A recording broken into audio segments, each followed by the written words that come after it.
Hello, Professor Cofield. So now I will be discussing moral hazard. Moral hazard is a term describing how behavior changes when people are insured against losses. For example, if your car is fully insured against all damages and there is no deductible, then you would not avoid minor accidents. You would be much more likely to take risks that could lead to minor car damage, knowing that any damage is fully covered.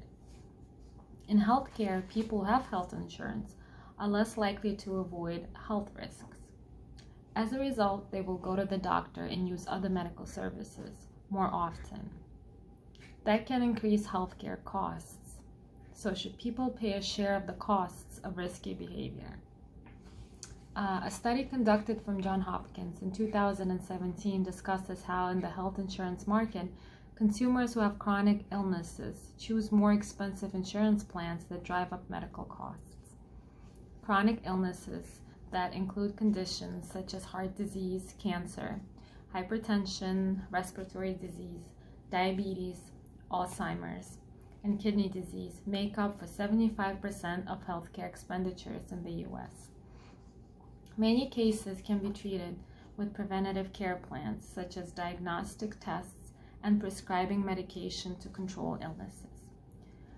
Researchers concluded that about 14% of the people chose the most expensive plan, but were a good match for a medium plan and preventative care. This is a good example of a moral hazard when the risk taker is unaffected by the consequences of the action.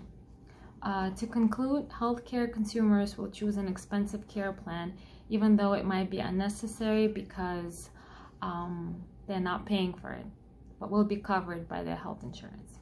So if we as consumers or people who buy health insurance choose our plans more carefully, or those that fit our health status, costs could be reduced for both parties. According to the material learned in class, increasing the price of healthcare can lead to a decrease in consumption of healthcare and vice versa.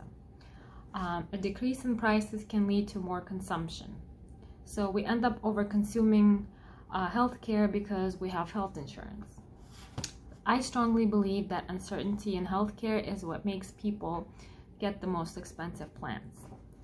We do not know when we will get sick, and I'm sure that nobody wants to get sick or will get sick on purpose unless people with lung cancer continue to smoke because they just do not care anymore. And that becomes a problem for both the policyholder because his or her health is at risk, and for the stakeholder or the insurance company. Thank you for your time.